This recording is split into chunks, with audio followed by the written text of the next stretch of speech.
Good morning students. Defence services academy के online education platform पर मैं गणेश खड़ से आप सभी का हार्दिक स्वागत करता हूं।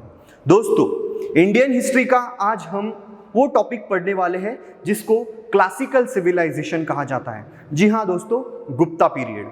इस गुप्ता पीरियड को गोल्डन एज इस नाम से भी जाना जाता है। उसके रीजन तरह तरह के दिए जाते हैं, बट खास रीजन ये है कि इस गुप्ता पीरियड में लिटरेचर और साइंस इन दो फील्ड में बहुत ही ज्यादा बड़ी अचीवमेंट इंडियंस ने हासिल की थी, इसीलिए गुप्ता पीरियड को गोल्डन एज कहा जाता है। हालांकि इसकी दूसरी बाजू ये है कि इसी पीरियड में भारत में फ्यूडल सिस्टम डेवलप होता गया और इसी पीरियड के दरमियान भारत में कास्ट सिस्टम इमर्ज होती हुई दिखाई देती है। तो एक अच्छी साइड भी है और एक बुरी साइड भी है, इसीलिए इतिहासकारों में इस पीरियड को गोल्डन एज कहा जाए या ना कहा जाए इसमें विवाद है। बट दोस्तों, विवादों में हमें पढ़ना नहीं है, हमें एनडीए एग्जामिनेशन के क्रैश कोर्स के दृष्टिकोण से इस गुप्ता पीरियड को समझना है। तो चलिए दोस्तों, शुरू करते हैं आज की जर्नी। गुप्ता डायनेस्टी का जो फाउंडर माना गया है, गुप्ता डायनेस्टी का जो फाउंडर रूलर माना गया है, उनका नाम है श्रीगुप्त। क्या है दोस्तों? श्रीगुप्त। ये जो भारत का नक्शा मैंने आपको दिखाया है, इसमें जो ऑरेंज कलर है, ये पूरा का पूरा area Gupta period, Gupta dynasty के अंदर में था। और जिसकी कैपिटल कौन सी थी दोस्तों? तो पाटलिपुत्र थी। क्या थी? पाटलिपुत्र, मतलब आज का पटना। अभी इस गुप्ता डायनेस्टी में सबसे पहला बड़ा रूलर होता है चंद्रगुप्त फर्स्ट। दोस्तों, इस पीरियड में भारत में बहुत ज्यादा गोल्डन कॉइन्स भी निर्माण किए गए। इन गोल्डन कॉइन्स पर राजाओं के चित्र, रानी के भी चित्र चितारे गए हैं। गुप्ता डायनेस्टी के जो रूलर थे, इन्होंने मैट्रिमोनियल रिलेशन बना के अपने राज्य को स्ट्रांग बनाया। उन्हीं में से पहले रूलर है चंद्रगुप्त फर्स्ट। मगध नाम का जो बहुत बड़ी स्टेबल डायनेस्टी थी, उस डायनेस्टी की जो राजकुमारी है लिच्छवी प्रिंसेस, ठीक है, जिसका नाम था कुमार देवी, इसके साथ में चंद्रगुप्त फर्स्ट ने मैट्रिमोनियल मतलब शादी की।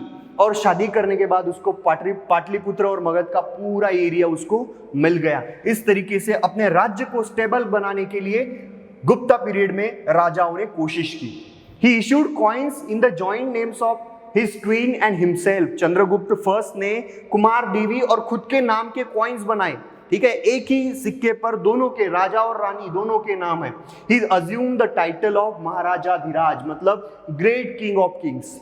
मतलब बहुत सारे राज्य उस समय थे, वहां के राजा भी थे, बट चंद्रगुप्त फर्स्ट ने क्या किया, उन राजाओं को हरा के उसको अपने अंडर में काम करने के लिए उनको राजी करवाया। मतलब राजाओं के ऊपर कौन है? चंद्रगुप्त फर्स्ट है। इसी का मतलब उसको महाराजाधिराज कहा गया, जो राजाओं के भी ऊपर में है। तो महाराजाधिराज ये टाइटल उसने खुद को दे दिया। अभी उसके बाद आता है उसका बेटा समुद्रगुप्त। ये बड़ा ही ग्रेट रूलर था, गुप्ता डायनेस्टी का बड़ा ही ग्रेट रूलर है, इसीलिए समुद्रगुप्त को इंडियन नेपोलियन भी कहा जाता है। क्या कहा जाता है दोस्तों? Indian Napoleon. नेपोलियन भी बहुत बड़ा रूलर था, जिसने एक छोटे से राज्य से, ये फ्रांस से बिलोंग करता है नेपोलियन, और उसने छोटे से राज्य से एक बड़ी ज्योग्राफी वाला एरिया कॉन्कर कर लिया था। समुद्रगुप्त के बारे में भी वैसा ही कहा जाता है। छोटा सा राज्य उसको मिला था, बट लड़ाई के दम पर उसने उस राज्य को साम्राज्य में बदल दिया, इसीलिए इसको नेपोलियन कहा जाता है। और इसकी जो प्रशस्ति है, इसकी जो प्रशंसा है, इसने जीते हुए एरिया, ठीक है, लड़ाई या बैटल्स उसने जीती है, तो इसकी प्रशंसा उस समय के व्यक्तियों ने की थी। और उन्हीं में से एक नाम था हरिसेन। क्या नाम था दोस्तों? हरिसेन। इस हरिसेन ने इलाहाबाद इंस्क्रिप्शन में, ठीक है, इलाहाबाद का पिलर बहुत ही फेमस है, ठीक है, तो उस पे इलाहाबाद इंस्क्रिप्शन दिया गया है, जिसको प्रयाग प्रशस्ति के नाम से भी जाना जाता है, और वो संस्कृत में है। और किसने लिखा है? तो हरिसेन ने लिखा है। उसमें क्या दिया गया है? तो उसमें समुद्रगुप्त की प्रशंसा की है दोस्तों, ठीक है। समुद्रगुप्त के पीरियड के कॉइन्स हमें दिखाई देते हैं। इसने अश्वमेध यज्ञ किया था, इसीलिए घोड़े का चिन्ह उसके सिक्कों पर दिया गया है। ये देखो, ये वुमेन है, ठीक है, इसका भी चित्र सिक्कों पर चितारा गया। अभी समुद्रगुप्त जो था, ये म्यूजिक डिवोटी था, मतलब उसको संगीत बहुत ही पसंद था, खुद भी एक कलाकार था। देखो, ये ऐसे चित्र भी उसके मिलते हैं, ठीक है। सिक्के पर, ये एक्चुअली चित्र वो नहीं है, सिक्के पर कुछ तो भी वायोलिन जैसा वाद्य बजाते हुए समुद्रगुप्त दिखाई देता है, इसीलिए उसको म्यूजिक लवर कहा जाता है, संगीत उसको प्रिय था, ठीक है। He gave permission to the kings of Sri Lanka Meghavarna to build a monastery in Bodh Gaya. बोध गया क्या है दोस्तों? ये ऐसा प्लेस था जहां पर गौतम बुद्ध को एनलाइटनमेंट मिली थी। तो उस प्लेस का बहुत ही इंपॉर्टेंट था। श्रीलंका में ऑलरेडी बुद्धिज्म फैल चुका था अशोक के पीरियड में, तो वहां का जो राजा था मेघवर्ण, उसने मोनेस्ट्री बनाने की परमिशन मांगी। किससे? समुद्रगुप्त से, और उसने वो परमिशन दे दी थी समुद्रगुप्त ने, ठीक है। इसको इंडियन नेपोलियन किसने कहा था? विंसेंट स्मिथ नाम का इतिहासकार है, उसने समुद्रगुप्त को दोस्तों इंडियन नेपोलियन कहा है। अभी दोस्तों ये जो इंडियन नेपोलियन है मतलब समुद्रगुप्त है, इसने अश्वमेध यज्ञ किया था जैसे मैंने आपको बताया, और इसने खुद को कवि राजा इस नाम की टाइटल इसको मिली थी, ठीक है। कवि राजा क्या मिली थी? कवि राजा, मतलब ये कविताएं भी करता था और संगीत भी इसको बहुत ही प्रिय था, इसीलिए कवि राजा। अभी आता है चंद्रगुप्त सेकंड। चंद्रगुप्त सेकंड ये जो था समुद्रगुप्त का पुत्र था। अभी इसी के पीरियड में चंद्रगुप्त सेकंड जो है, ये चंद्रगुप्त सेकंड समुद्रगुप्त का बड़ा बेटा था, और ये बहुत ही फेमस रूलर है गुप्ता डायनेस्टी के अंदर में। जितने भी रूलर है उनमें सबसे प्रिय और सबसे फेमस है चंद्रगुप्त सेकंड, ठीक है। चंद्रगुप्त फर्स्ट, उसके बाद समुद्रगुप्त, और समुद्रगुप्त के बाद चंद्रगुप्त सेकंड, ऐसा ये सीक्वेंस है। अभी दोस्तों ये चंद्रगुप्त सेकंड ने खुद को बहुत सारी उपाधियां दी थी। विक्रमादित्य, देवगुप्त, देवराजा, सिंह विक्रमा, उसके बाद विक्रमादित्य, सकारी। इसने शक नाम की जो ट्राइब थी, इस ट्राइब को उसने हराया था, इसीलिए उसको शकारी भी कहा जाता है। अभी चंद्रगुप्त सेकंड जो है, इसके दरबार में नवरत्न थे। नवरत्न मतलब ऐसे लोग जो पर्टिकुलर एक फील्ड में बहुत ही फेमस थे। 9 लोग 9 फील्ड में बिल्कुल विद्वान थे वो, तो उन्हीं में से एक थे कालिदास, ठीक है। कालिदास का काम क्या है वो मैं आपको बताऊंगा। His court had 9 jewels of Navratna, 9 people eminent in various field of art, literature and science. ऐसे विद्वान जिन्होंने कला, साहित्य और विज्ञान में एक बड़ी अचीवमेंट हासिल की थी, वो विद्वान थे उस समय के उस फील्ड के।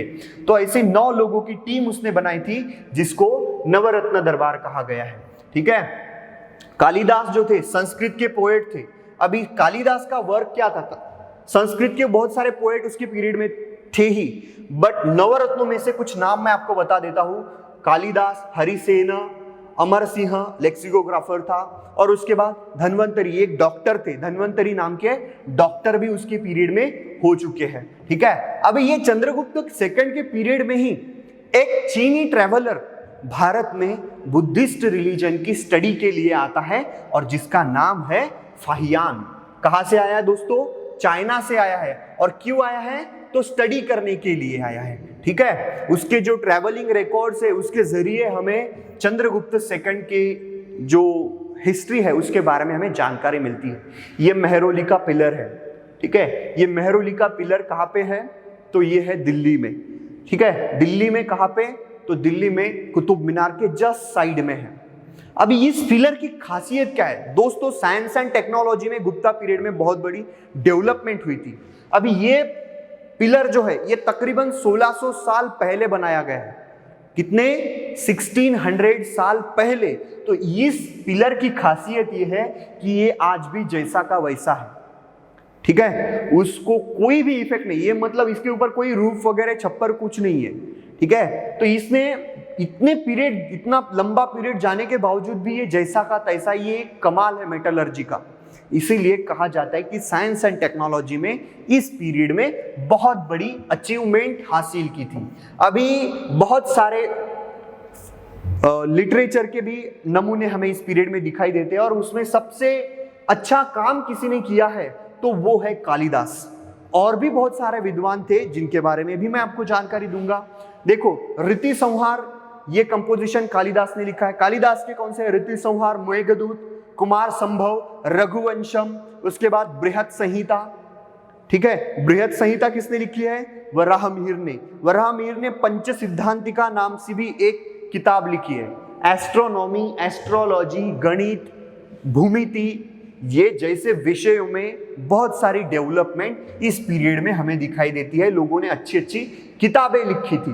ब्रह्म सिद्धांत आर्यभट्ट ने लिखा था, आर्यभट्टियम ये भी आर्यभट्ट ने लिखा है, सूर्य सिद्धांत ये भी आर्यभट्ट ने लिखा है, और कामसूत्रा नाम की एक किताब है जो वात्सायन ने लिखी है, चरक संहिता चरक ने लिखी है, ये आयुर्वेद और फिजिशियन का नॉलेज हमें इस चरक संहिता से मिलता है। ब्रह्मस्फुट ये ब्रह्मगुप्त द्वारा लिखी हुई किताब है, ठीक है। उसके अलावा अश्वघोष ने बुद्ध चरित लिखा है, ये संस्कृत का सबसे पहला बुद्ध चरित्र था। अश्वघोष एक बहुत ही बड़े बुद्धिस्ट स्कॉलर थे, ठीक है। विज्ञानेश्वरा इसमें आपको इथिकल नॉलेज दिया है और फिलोसॉफिकल नॉलेज दिया है। किसमें? विज्ञानेश्वरा में, जो मिताक्षर नाम के व्यक्ति ने लिखी थी। कामांदक इसमें भी इथिकल फिलोसॉफी दी है जो नीतिसारा नाम के व्यक्ति ने लिखी थी। गुप्ता पीरियड में लिटरेचर, साइंस, टेक्नोलॉजी और फिलोसॉफी में बहुत बड़ी अचीवमेंट भारतीय लोगों ने हासिल की थी। धन्वंतरी नाम पहले भी आ चुका है, considered to be the father of Ayurveda, ठीक है। एक्चुअली इन्होंने, धन्वंतरी ने फिजिशियन के काम में, फिजिशियन इस फील्ड में बहुत अच्छा काम किया था। अभी घातका रापरा ये एक्सपर्ट थे किसमें? स्कल्पचर और आर्किटेक्चर की फील्ड में, ठीक है। मतलब वास्तुशास्त्र में इन्होंने अच्छे काबिल थे ये। शंकु नाम का एक व्यक्ति था जिसने आर्किटेक्चर में शिल्प शास्त्र नाम की किताब लिखी है। किस नाम से? शिल्प शास्त्र। किसने लिखी है? शंकु ने लिखी है। और कहापनाका मतलब एस्ट्रोलॉजी से रिलेटेड और ज्योतिष शास्त्र से रिलेटेड ये किताबें जो थी, ये कहापनाका इस व्यक्ति ने लिखी है। Vararuchi author of Prakrit Prakash, the first grammar of Prakrit language, ठीक है। पाणिनि ने संस्कृत का ग्रामर लिखा था, बट प्राकृत लैंग्वेज का पहला जो ग्रामर है ये वारुरुचि नाम के व्यक्ति ने लिखा है गुप्ता पीरियड में ही। वेताल भट्ट, ठीक है, वेताल भट्ट इन्होंने ऑथर ऑफ मंत्र शास्त्र एंड वॉज अ मजिशियन, मतलब ये जादूगर थे और इन्होंने मंत्र शास्त्र नाम की किताब लिखी है। किसने? वेताल भट्ट ने। अभी सेंट्रल एडमिनिस्ट्रेशन कैसा था गुप्ता पीरियड में? तो महासेनापति, ठीक है। सेंट्रल एडमिनिस्ट्रेशन किसके द्वारा संभाला जाता था? तो महासेनापति। ऐसे बहुत सारे महासेनापति थे और इनके अंडर में अलग अलग डिपार्टमेंट्स आते थे, ठीक है। प्रोविंशियल एडमिनिस्ट्रेशन कैसा था?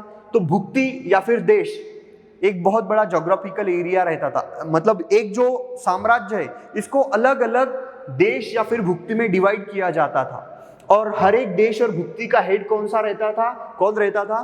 तो रॉयल फैमिली का ही कोई तो भी एक व्यक्ति जिसके साथ राजा के खून के संबंध है, ऐसा व्यक्ति भुक्ति या फिर देश इस ज्योग्राफिकल एरिया का हेड रहता था। प्रदेश, देश से छोटा था प्रदेश, उसका भी हेड रॉयल ब्लड से रिलेटेड कोई व्यक्ति रहता था।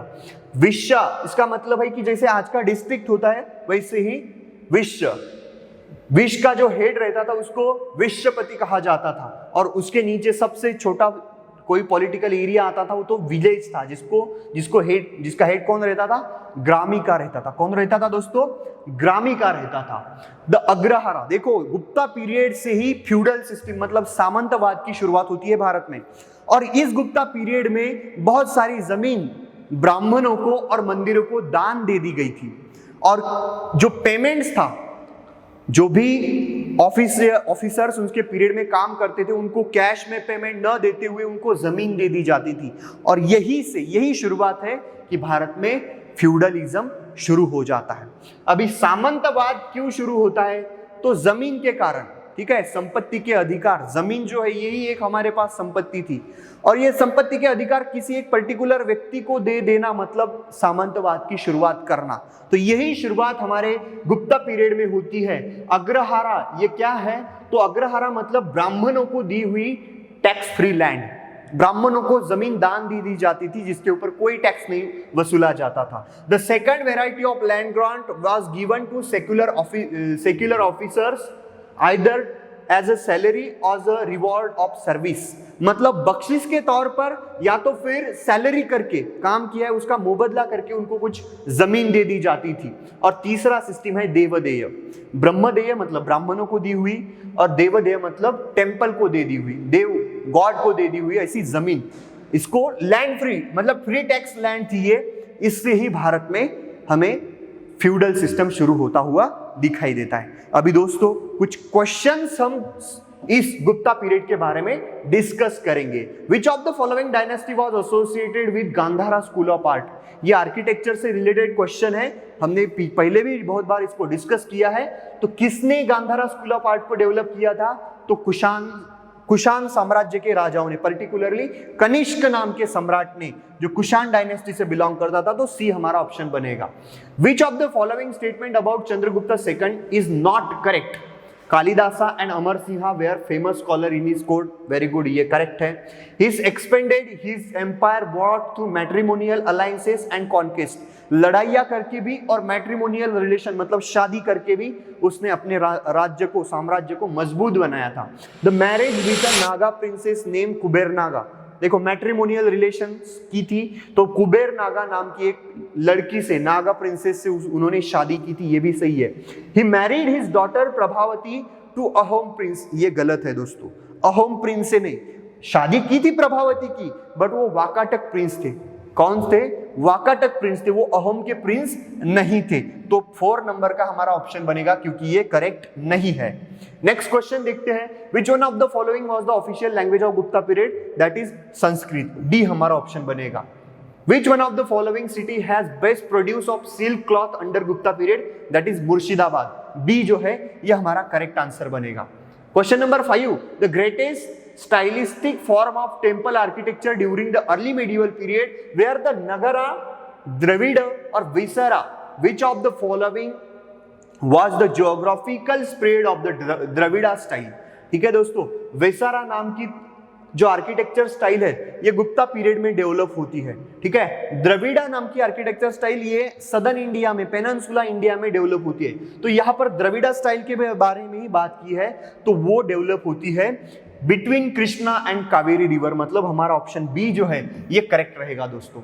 नेक्स्ट क्वेश्चन देखते हैं। Who among the following was associated with the formulation of basic idea of Mahayana Buddhism? Mahayana Buddhism इसको किसने डेवलप किया था? तो वो थे नागार्जुन। ये बुद्धिस्ट फिलोसोफर थे। इनको एंशियंट इंडियन आइंस्टाइन भी कहा जाता है, नागार्जुन को। ठीक है, इनको इंडियन आइंस्टाइन कहा जाता है। नागार्जुन ने महायान बुद्धिज्म की फिलॉसफी दी थी, शून्यवाद की फिलॉसफी भी उन्होंने ही दी थी। Who among the following scholar has not a contemporary of Kanishka?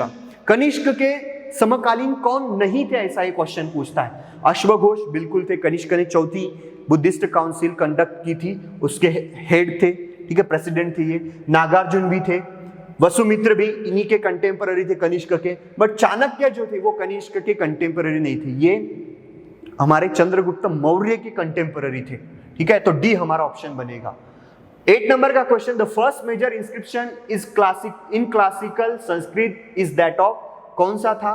तो वो था रुद्रदमन का इंस्क्रिप्शन। ठीक है, रुद्रदमन ने सुदर्शन नाम का लेक है, कहां पे? गुजरात में। वहां पर एक इंस्क्रिप्शन दिया है और ये बहुत ही फेमस इंस्क्रिप्शन है जो रुद्रदमन इस राजा ने इंस्क्रिप्ट किया था, और वो संस्कृत, क्लासिकल संस्कृत में लिखा हुआ पहला इंस्क्रिप्शन था। तो सी हमारा ऑप्शन बन जाएगा, Rudradaman.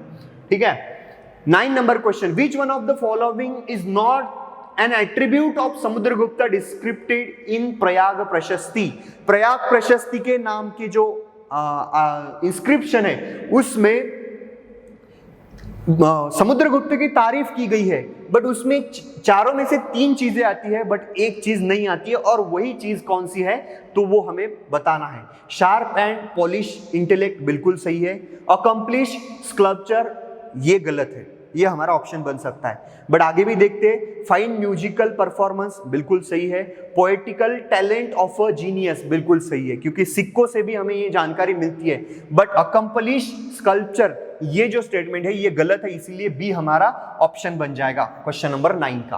Question number 10। In Sanskrit plays written during the Gupta period womens and Shudras speak? Court की लैंग्वेज संस्कृत थी और उच्च वर्णीय लोग भी संस्कृत भाषा बोलते थे, बट जो शूद्र लोग थे या फिर वुमेन्स थी ये कौन सी भाषा बोलते थे? तो प्राकृत बोलते थे। कौन सी भाषा? प्राकृत भाषा बोलते थे, और ऑप्शन इसीलिए हमारा बन जाएगा बी। नेक्स्ट क्वेश्चन देखते हैं। Where is the famous Kandariya Mahadeva temple located? Amaravati, Haridwar, Khajuraho या फिर नासिक? कहाँ पे है ये? तो ये है दोस्तों खजुराहो में। कहाँ पे है? खजुराहो। खजुराहो कहाँ पे है? तो मध्य प्रदेश में है। तो ये टेम्पल जो था इसको खंडारिया महादेव टेम्पल कहा जाता है। Which one of the following is not the characteristic feature of post-Gupta period? The focus shifted to the region south of Vindhyas. Post-Gupta period दोस्तों, post-Gupta मतलब गुप्ता डायनेस्टी की जो डिक्लाइन स्टेट शुरू होती है उसके बाद फोकस कहां पर शुरू हो जाता है भारत का? तो वो फोकस साउथ इंडिया में शुरू होता है। इंक्रीज, ये स्टेटमेंट जो है सही है। Increase in the number of independent kingdoms, ये भी सही है। डेवलपमेंट ऑफ फ्यूडल रिलेशनशिप, बिल्कुल सही है। Increase in the volume of trade, trade decline होता है। गुप्ता पीरियड, गोल्डन एज जैसे ही समाप्त हो जाता है वैसे ही ट्रेड समाप्त हो जाता है। गुप्ता पीरियड में भारत का जो ट्रेड था वो कहां पर चलता था? यूरोप में चलता था, यूरोप से ट्रेड चलता था। बट गुप्ता डायनेस्टी जैसे ही डिक्लाइन स्टेट में चली गई वो ट्रेड सब बंद हो गया। दोस्तों Vindhya, southern direction of Vindhya, Vindhya ये मध्य प्रदेश से जाती हुई एक रेंज है, ठीक है, पहाड़ी इलाका है, विंध्या रेंज, ठीक है। अभी गुप्ताओं की डायनेस्टी कहां पर थी? तो जैसे मैंने आपको पहले ही फोटो दिखाया था, ये इस एरिया में गुप्ता डायनेस्टी थी। गुप्ता डायनेस्टी जैसी डिक्लाइन स्टेट पर चली जाती है, ये फोकस नॉर्थ इंडिया से चला जाता है और फोकस बढ़ जाता है साउथ इंडिया में। और साउथ इंडिया में इस समय राष्ट्रकूट, वाकाटक, पल्लवा, चालुक्य ऐसे बहुत सारे बड़ी बड़ी स्टेबल डायनेस्टीज इमर्ज हो जाती है, स्वतंत्र हो जाती है। और फिर पूरे पॉलिटिकल पूरा का पूरा भारत का जो पॉलिटिकल फोकस जो है वो यहाँ पर शिफ्ट हो जाता है, यहाँ पर शिफ्ट हो जाता है साउथ इंडिया में, ठीक है। विंध्य पर्वत के नीचे के एरिया में पूरा का पूरा फोकस शिफ्ट हो जाता है। इसीलिए हमारा जो है ये भी स्टेटमेंट सही है, ठीक है। बहुत सारे इंडिपेंडेंट स्टेट किंगडम्स इमर्ज होते ये भी स्टेटमेंट सही है। डेवलपमेंट्स ऑफ फ्यूडल रिलेशनशिप, ये भी सही है क्योंकि यही से फ्यूडलिज्म की शुरुआत हो जाती है। But increase in the volume of trade, ये डिक्रीज हो जाता है, तो इसीलिए इंक्रीज नहीं डिक्रीज हो जाता है। इसीलिए ये डी जो है ये रॉन्ग स्टेटमेंट है और यही हमारा आंसर है दोस्तों। अभी नेक्स्ट क्वेश्चन देखते हैं। Who is considered founder of Gupta empire? Gupta empire का जो फाउंडर है वो किसको कहा गया है? तो वो थे दोस्तों श्रीगुप्ता। श्रीगुप्त के बाद घटोत्कच नाम के राजा आते हैं, उसके बाद चंद्रगुप्त फर्स्ट, समुद्रगुप्त और उसके बाद आते हैं चंद्रगुप्त सेकंड। उसके बाद स्कंदगुप्त, कुमारगुप्त ऐसे छोटे बहुत सारे राजा आते हैं, बट ये इतने ही इंपॉर्टेंट है हमारे लिए। क्वेश्चन नंबर 14 क्या कहता है? Who among the following is known for his work on medicine during the Gupta period? Medicine से रिलेटेड सबसे ज्यादा काम अच्छा किसने किया है? तो वो है सुश्रुत। इन्होंने सुश्रुत संहिता लिखी है जो मेडिसिन से रिलेटेड है। डी हमारा ऑप्शन बनेगा। नेक्स्ट क्वेश्चन देखते हैं। Who translate the collection of south Indian tales into Sanskrit and titled the work as Katha Sarit सागर? कथा सरित सागर ये स्टोरीज का संग्रह है, कथाओं का संग्रह है जो सोमदेव नामक लेखक ने लिखा है। ऑप्शन बन जाएगा A. Which of the following is not the work of Kalidasa? Ritu Samhara बिल्कुल है, मेघदूत इन्होंने ही लिखा है, कुमार संभवा भी कालिदास ने ही लिखा है, बट दश कुमार चरिता ये दंडी नाम के व्यक्ति ने लिखा है, ठीक है, ये कालिदास ने नहीं लिखा है, इसलिए डी हमारा ऑप्शन बन जाएगा। Question number 17, which one of the following is not the work on grammar? ठीक है, कांतका बाय सर्ववर्मन ये भी सही है, प्राकृत प्रकाश बाय वरुरुचि ये भी सही है, काशिका वृत्ति ऑफ जयादित्य एंड वामना ये भी सही है, बट पंच सिद्धांतिका ऑफ वराहमिहिर, देखो ये एस्ट्रोनॉमी से रिलेटेड है, मैथमेटिक्स से रिलेटेड है, ये यहां पर हमारा ऑप्शन नहीं बन जाएगा, इसमें कोई भी ग्रामर का नॉलेज हमें नहीं दिया गया, इसलिए डी जो है ये स्टेटमेंट सही रहेगा, वही हमारा आंसर बनेगा। According to the Patanjali Mathura was specially famous for textile industries. Which of the following varieties of textile was the specifically of the Mathura? मतलब मथुरा से जो टेक्सटाइल इंडस्ट्रीज से जो टेक्सटाइल्स का वर्क होता था वो कौन सा था? उसका एक पर्टिकुलर नाम है जो मथुरा से प्रोड्यूस होता था, उसका एक पर्टिकुलर नाम है, तो वो नाम है बी, सातका नाम से उस टेक्सटाइल को जाना जाता था। किस नाम से? सातका। Who among the following credited with algebra? Algebra मतलब आपका जो मैथमेटिक्स का एक पार्ट है अलजेब्रा, इस अलजेब्रा का बेसिक नॉलेज भारत में सबसे पहले किसने दिया? तो वो है आर्यभट्ट। किसने दिया है दोस्तों? आर्यभट्ट। तो हमारा ऑप्शन बन जाएगा A. Which one of the following is the oldest dynasty? Pallava, Chola, Maurya और गुप्ता। इन चारों में से ही ओल्डेस्ट कौन सी है? तो वो रहेगी दोस्तों Mauryan dynasty. Common era BCE में, बिफोर कॉमन ईरा में ये मौर्यन डायनेस्टी होती है, इसीलिए ये तीनों की तीनों जो है ये कॉमन ईरा में है, बट मौर्यन जो है ये बिफोर कॉमन ईरा में है, इसीलिए सी हमारा ऑप्शन बन जाएगा। ठीक है, इस तरीके से कुछ इंपॉर्टेंट क्वेश्चंस मैंने यहाँ पर डिस्कस किए हैं, और प्रैक्टिस के लिए मैं आपको 50 क्वेश्चन घर पे भेजूंगा, वर्कशीट आपको दे दूंगा, वो सॉल्व करने की आप कोशिश करना। Thank you.